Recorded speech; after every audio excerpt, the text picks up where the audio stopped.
അങ്ങനെ എൻ്റെ മോനും സ്കൂളിൽ പോകാൻ തുടങ്ങി. 2 ദിവസം മുന്നേ, അതായത് ജൂൺ 15-നായിരുന്നു എൻ്റെ മോൻ ആദ്യമായി സ്കൂളിൽ പോയ ദിവസം. ഉറക്കത്തിൽ നിന്ന് വിളിച്ചുണർത്തിയപ്പോൾ തന്നെ ആദ്യ ആൾ പറയുന്നത് എനിക്കൊന്ന് സ്കൂളിൽ പോകണ്ട ഉമ്മച്ചിയെ, നാളെ പോയാൽ മതി എന്നാണ്. അങ്ങനെ മയത്തിൽ കാര്യങ്ങളൊക്കെ പറഞ്ഞ് മനസ്സിലാക്കി അതിന് ഞങ്ങൾ സ്കൂളിൽ കൊണ്ടുപോയി. സ്കൂളിലേക്ക് വരുന്ന ഓരോ പുതിയ കുട്ടീനെയും ടീച്ചേഴ്സ് ബലൂണൊക്കെ കൊടുത്തിട്ടാണ് വെൽക്കം ചെയ്തിരുന്നത്.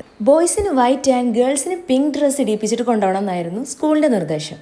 പ്രവേശനോത്സവം മാത്രമായിരുന്നില്ല അന്ന്, അലിഫ് ഡേ എന്നൊരു പ്രോഗ്രാം കൂടി അവിടെ ഉണ്ടായിരുന്നു. അലിഫ് ഡേ എന്ന് വെച്ചാൽ ആദ്യമായിട്ട് ചേർന്ന കുട്ടികൾക്ക് ആദ്യാക്ഷരം എഴുതിക്കലായിരുന്നു.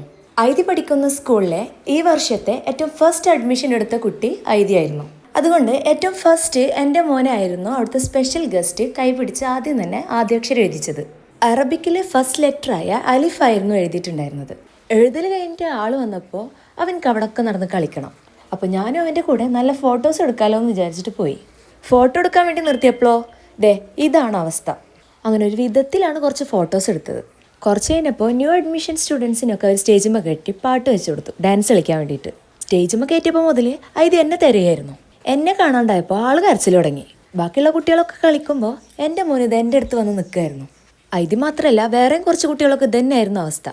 എന്തെന്നെ പറഞ്ഞ് കൺവിൻസ് ചെയ്യാൻ നോക്കിയിട്ടും സ്റ്റേജിന്മേൽ കയറാനോ ഡാൻസ് കളിക്കാനോ ആൾ കൂട്ടാക്കിയില്ല. കുറച്ച് കഴിഞ്ഞപ്പോൾ എല്ലാ സ്റ്റുഡൻസിനെയും അവരുടെ ക്ലാസ്സുകളിലേക്ക് കൊണ്ടുപോയി. പാരൻസ് ഉണ്ടായിരുന്നു ഒപ്പം. ക്ലാസ്സിലെത്തിയപ്പോഴോ ഓരോ കുട്ടിയും ഇൻഡിവിജ്വലായി ഭയങ്കര സ്നേഹത്തോടെയാണ് ക്ലാസ് ടീച്ചർ വെൽക്കം ചെയ്തത്.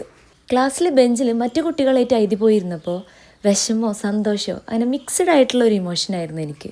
ഐതിയാണെങ്കിൽ വലിയ താല്പര്യമില്ലാണ്ടാണ് അവിടെ കയറി ഇരിക്കുന്നത്. സ്കൂളിൽ ഇപ്പോൾ എന്തായാലും പോയല്ലേ പറ്റൂ. ആ താല്പര്യമില്ലായ്മ കുറച്ച് ദിവസം കഴിഞ്ഞാണ്ട് ശരിയായിക്കോളൂ. അങ്ങനെ ലാസ്റ്റ് അവരുടെ ക്ലാസ് മിസ് എല്ലാ സ്റ്റുഡൻസിനും ഓരോ കുട്ടി വെൽക്കം ഗിഫ്റ്റും കൊടുത്തിട്ടാണ് വീട്ടിലേക്ക് പറഞ്ഞയച്ചത്. ഇന്നത്തെ വീഡിയോ ഇത്രേ ഉള്ളൂ. എന്നാൽ പിന്നെ അടുത്ത വീഡിയോ ആയിട്ടാണ്. അപ്പോൾ ശരി, ഞാൻ പോട്ടെ, ബൈ.